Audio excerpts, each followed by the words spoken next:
Welcome back to the podcast, everyone. It's Sunday. It's beautiful out today. I mean, doesn't it look beautiful looking out the window today? It's cold. That don't matter. Does it look... Huh? It's cloudy. No, the sun is out. It's cold. Now you're just purposely being difficult. How? That's not cool. You go outside without a coat on, you will freeze. Why are you going outside with no coat on in January? Then it's just your fault at that point. I had a sweater on. I was so cold. No, you came outside with shorts and a t-shirt, and then you had to go back inside in flip-flops, mind you, with no socks on. So you went back in just to get a sweater. Everybody dresses like that when you're going out to get some groceries, man. Don't nobody throw... I didn't know it was cold out. Exactly. That's the problem. See, you said you. That means you had no idea it was cold out because you didn't check. You just got mad at me for pointing out how that... No. I'm not mad at you. Can we get... Whoa. What the hell's your problem? What the hell's your problem? We are, and the podcast is going on. We can argue we can argue like this for 20 minutes if you really wanted to. Bastard. You are such... You know what? Before we deep dive into the main point of Harden going to the Nets, because we got a lot of stuff to talk about when it comes to that, and the whole narratives and how narratives change and all that stuff. Let me ask you something. Do you agree with the post on our Instagram page that I put for the frequent rotation, it being KB, His Glory Alone, the album? Have you listened to it? No. I would listen to KB. No, but that's the thing. I didn't really listen to him either. And the reason I did, and I put a little description on the IG page, you guys should go check us out at Onside Pod, just to throw a little tagline in there. I listened to it, and what I stated is that it was the first album that I've listened to that I liked more than 50% of the songs on there. Because what I said on the show before, what makes a good album to me is when it has maybe 3 or 4 songs on the album that I can add to my playlist and listen over again. If it has replay value, it's a good album. This one had 13 songs on the track, 13 songs on the project, and I like 8 of them. So that's a good percentage. I feel that should be a good percentage for what I determine as a good album. Not because it sells good, or not because it's popular with everyone. I feel what a good album would be is something I can replay and something I can relate to. You know, I feel like you can attest to that too. Yep. I mean, I haven't listened to the album you're talking about, but I know what you mean about like defining a good album. Like, what's a good album? In my opinion. What? You need to speak louder. I'm not picking you up. In my opinion, a good album is... What's an album I've been listening to recently? Death Race for Love by Juice WRLD, even though you were hating on me. I'm not hating on Juice WRLD. I don't listen. No, I never said you were hating on Juice WRLD. You were hating on me for listening to it. No, it seems like... Are you okay? Is there a problem? Because you are listening to him a lot. Like, I mean, like, such as bag music levels of listening to someone like that. What's considered bag music? Bag music is when you're trying to get in your feelings. Why would I try to be getting in my feelings? It doesn't even have to be for something that you're sad or anything. It's just you want to vibe to a certain... because something's on your mind. At least that's what I take away from it. I just want to go outside and hoop, and I can't do that. So you're in your bag because you can't play basketball. Yes. Okay. All right then. So Death Race for Love, probably one of the best albums I've ever heard. But yeah, I see what you mean. Okay. You just gotta keep that level. You gotta keep that audible up because again, I'm not picking you up very well. But bass in your voice, say it with the chest. Yeah, just keep it like that. No, seriously. All right. So speaking of basketball and you wanting to be the best rapper / basketball player combo since Damian Lillard. I guess that's not a big bar to get to. Dang. No, Dame is a great basketball player. Rapper, he's okay. I'm not gonna say he's trash. Nah, you said he was garbage. No. You said some of his songs. You say some of his songs are garbage. I'll give him one song. You remember that song in NBA 2K18 that they waited halfway through the year to drop? It was not halfway through the year. It was around maybe December, something like that. When it was some soundtrack update and he put it. I didn't mind it. That song was good. I didn't mind it. I'll give him that. I saw his freestyle on Twitter. He can rap. He can rap. I'll give him that. He's probably the best NBA player / rapper out there right now. Yep. So But speaking of which, not to mention Dame, just the last thing I'll say on Dame, he's an okay rapper. I think he's good, but he's an MVP candidate kind of player in the NBA. He's a better basketball player than he is a rapper. I'll leave it at that. But switching up to the other conference, James Harden got traded in a 4-team deal. Oladipo in Houston, Caris LeVert gets traded to the Pacers. He has some type of mass in his kidneys, so he's out for a few games at the moment. Jared Allen and Taurean Prince are going to Cleveland, and I don't believe anybody from Cleveland got moved. No, not entirely sure. I think it was just more, and then the Rockets got 4 firsts and 4 pick swaps, so that's crazy. Plus Victor Oladipo, who we don't even know if they're gonna keep him, quite honestly. So that just looks like a weird fit. What is? Wall and Oladipo, both dudes that aren't really good at shooting the basketball. I mean, Vic is a good shooter, but he's not a consistent shooter. Okay. Neither is Wall. So that backcourt is. Well, I'll give Depot. I feel Depot is he's a better 3-point shooter than Wall. He is. So I'll give him that, especially in the last couple of years when dude's been actually he's been. What was it? 2-3 years ago. When he was the main option on the Pacers. Now he wasn't, and now it kind of got short-lived. But now he went into Indiana not being that dude. People were expecting him to be that dude, and then he went to Oklahoma City, and people thought he was going to take a downward spiral. And then he goes to Indiana, starts wreaking havoc over there, and almost he took LeBron's Cavaliers to Game 7, and then, yeah, they lost. And then he got hurt the year after, and then it started going down from there.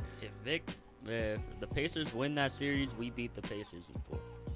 We didn't face Cleveland in the conference finals? No, conference finals. So you're saying Indiana would have got past Toronto? Yeah. With DeMar DeRozan and all those guys? Okay. All right. We still have to. I would want to take time to talk about that 2018 team. And I believe we talked about it sporadically throughout it, but we haven't really dedicated a whole episode to it. But quite honestly, we can keep pushing that back into. Mm-hmm. But yeah, so how do you feel about Harden in Brooklyn then, with the fit with Kyrie and KD? I think if Kyrie don't retire, mind you. But on the outside looking in, it's a really bad fit. Why? Why do you say that? All 3 of these people have had like social media buzz about their ego or their demeanor towards basketball. Mm-hmm. Kyrie being that he doesn't seem interested anymore. James Harden being that he's not a good teammate or is not really there.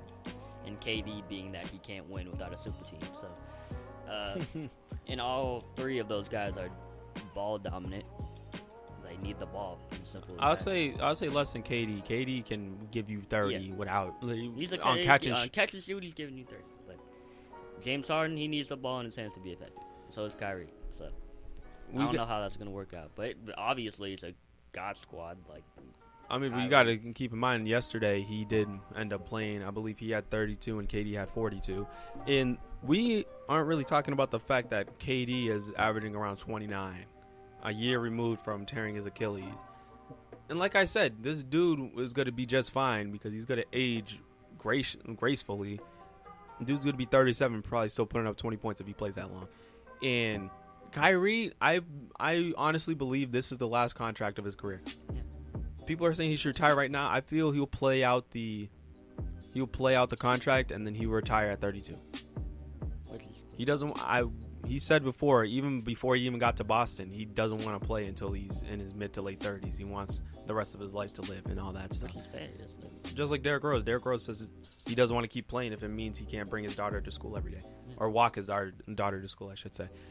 And, yeah, so I'm telling people, don't be surprised if Kyrie retires within the next 2 to 3 years.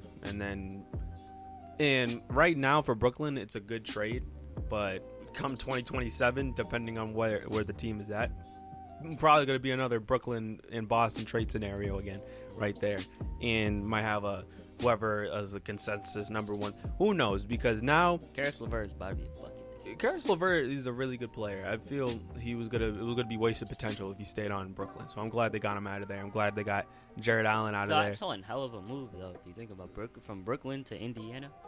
I mean, he went from Brooklyn to Houston, and then it turned out Houston didn't want him, so they sent him to Indiana. I feel he's a better fit in a smaller market. It'll probably be a Victor Oladipo kind of scenario gone right. Yeah. And I feel he would actually like playing there since he's kind of the number one option. And so you got them. You got T.J. Warren, who's hurt, and I mean, I've been waiting. Malcolm Brogdon. I don't know why Milwaukee let him go. And then you got Sabonis, who's quite honestly, I feel Sabonis may be the number one option right now, even if Karras shows up. But even then, so you got number one option Sabonis, number two is Karras, and number three is T.J. Warren. And then you have Miles Turner. So maybe they figured it out. Maybe they can't, because Miles Turner is leading the league in blocks right now at 4.1 or 4.2. That's nuts. And if they do end up trading Miles, I would love to have him on the Celtics right now. Who would? As of right now, the leading blocks leader, he solves a bunch of our problems. He can grab some boards, and the fact that he really wouldn't have to be fighting anybody for minutes because he would be the number one big man on the team. And he can shoot threes. Dude can shoot threes. He can block a good 3 to 4 shots on a good night. And yeah, so that's pretty much what we would be asking for. And I don't know what we would send back at the moment right now. Tice, I wouldn't mind moving him, but I mean, I don't think they would just want to Daniel Tice. Obviously, there'll probably be a lot more draft capital than it would be getting players. Mm-hmm. But my thoughts on Harden and Brooklyn, we'll just have to wait and see. I feel if it was just KD and Harden, they would make it work. With Kyrie, I don't know. Kyrie is going to be the wild card. And people are saying championship or bust. I would say like the East is now the best conference in the NBA now. It's overthrown the West at this point because the West is now more top heavy, and it's kind of always been top heavy, but the East was just always weak. Yeah. So now, but you have big dogs such as Boston, Philadelphia to an extent because Embiid's been playing good. Simmons, he's shaky. Don't have a jump shot. That's the problem with him. Don't have a jump. But Tobias Harris has been balling, so Philadelphia, that saves Simmons. And Simmons is still a really good player, just missing a jump shot. Dude's averaging around 12 points, but he's averaging nearly a triple-double. And so you got Philly, Boston, Brooklyn most definitely. Not Detroit, not Cleveland. Well, Cleveland a little bit, but I'm not saying they're the big dogs. Milwaukee, I can't forget about Milwaukee. Toronto, if Siakam can play, like... Stop doing the same spin move. That same weak-ass spin move off the mid-range. That versus Golden State, that was sad. I know. That was funny. But seeing my early prediction for the conference finals is Boston v. Brooklyn. And that's going to be entertaining. And I say that because Boston, I believe, is number 1 or 2 seed right now. And that was without Jason Tatum. And just think about it. Kemba's playing right now. So... they get acclimated. Boston, I feel, is best equipped to face a team like that. But that may be a little bit of Celtics fan bias, just a tad, because I can't say that Boston. I feel because they got Kemba versus Kyrie, then you have Brown versus Harden, then you got Tatum v. KD. That's fun. Yeah. But I feel the big problem would be we got Tristan, so that's good. But I feel they're going to have to use that Gordon Hayward trade exception and get somebody such as a big man. I do not want any guard play unless you're going to go and sign a guy and try to help out the bench a little bit, or give the young guys, because they put Taco in, and Taco's been playing pretty good for what we've been asking for. A bank shot 3. That's Taco. That's what I'm saying. See, you got to give this guy a chance, even if he's coming off the bench. Just give him consistent minutes, and we'll be fine. Give him Tice's minutes. Ship Tice out of here. I don't want him no more. And I like what he's done while he's been here. He's been playing really good, but dude's gonna get exposed. He's not meant to be guarding guys like a Bam Adebayo or even a DeAndre Jordan, who's not really super versatile anymore anyway. This dude used to catch lobs and dunk on people's heads and kill Brendan Knight night in and night out when he was on the Clippers. You can't say he didn't kill Brendan Knight that night. Give him a break. It's been like, what, 8 years? I don't think it has not been 8 years. I don't know. But I believe it was maybe it was probably that long, but yeah. Give dude a break. He's trying. He's not even in the league no more. This is the second time he's been in and out of the league. He's probably listening to I actually no. I could have sworn he's on Detroit. Nah, they waived him. Damn. Okay. They didn't give him. But yeah, but I feel it may be either it's gonna go really well or really bad, or it's gonna go really well until it gets really bad. I don't think it ends well. It's not going to. Either one of them. And keep in mind, all three of them become free agents year after each other, or year apart from each other. I believe KD's the first one who gets a player option, either him or Kyrie. And then you got Harden, who has the player option, I believe. All three of them have player options. And I believe the last one would be Harden in 2024 or something like that. And so if stuff starts going south, they can all leave kind of whenever they want to anyway, or request a trade whenever they want to. And their depth on the bench is bad now, but they, like people have been saying, that may not be a problem when stuff starts clicking, because that's around 70 to 80 points just between those three. And then you have Joe Harris, who can give you 10 to 12, or on a good night go for 20 if he's lights out from three. The bench, Dinwiddie's gone, so maybe they'll give it 2 years, being like, oh, we didn't have Spencer. But quite honestly, Spencer's good. Yeah. He was kind of shaky right now because KD and Kyrie, obviously. So we don't know. We know the extent of how good he is, but we just don't know if he's going to be able to be like that with the second unit or anything like that. So yeah, Brooklyn, I feel would be legit. They just gotta wait to see where Kyrie comes back. They beat the Magic yesterday, not by a lot, I don't believe, but I know those guys balled out. And yeah, I'm just waiting to see what my Celtics do. Mm-hmm. I know LeBron was pissed. He probably won't admit it, but he was pissed. You seen that RDC World 1? I'm 36. Stop passing me the ball. That was funny. Hey. LeBron retweeted that, I believe. Yeah. That was ESPN funny. Wants to be on it like they. I'm telling you. Like a sheep. I'm telling. Whoa. But what I'm saying is, anything like LeBron posts, all over it. Write that down. Oh No, I'm telling you, it was the same thing with Drake. That whole thing we were talking about. I'm telling you, they can do anything. Retweets. Yeah, that's a good time. It's fun to see that the Eastern Conference is now the best conference again. And all right, so any predictions from between now and the trade deadline, just to kind of wrap things up a little bit? I think Vic Oladipo is definitely gonna get traded. If so, okay. So all right. If so, where? If I'm being honest, I heard the Magic are looking for. I hear they're in the market for a good shooting guard. Because Evan Fournier is out with back spasms. I feel they should never traded him in the first place. Dude probably could have been just fine playing in Orlando. They probably would have done better than just winning Game 1 in the playoffs. So. But yeah, I feel like Vic's gonna get traded. I want to say the Wizards are gonna trade somebody. I don't think they'll trade Bradley Beal. I feel they'll trade Westbrook before they trade Beal. Russ's player card is about to look weird. He's just trading everyone. OKC, Houston, Washington, blank. He'll probably be playing on some really weird teams when he gets up there. When he gets up there in age, he'll probably still be putting up kind of like Rondo numbers when he's around Rondo's age, 35, 36, 37, if he's still playing that long. He's putting up at least 50. I feel he will play on some weird-ass team that you wouldn't expect him to play on. Because you got him... Mavericks. No, I feel... Maybe some place where he can just...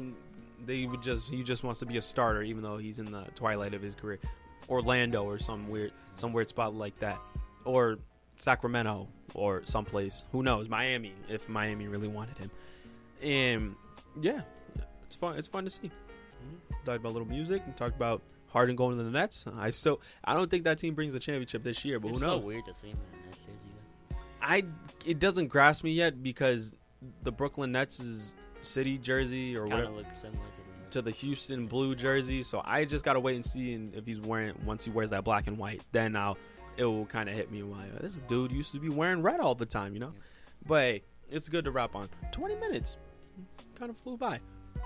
But hey, appreciate y'all for tuning in. Keep it here. Keep supporting the podcast. Catch y'all next week. Love you guys.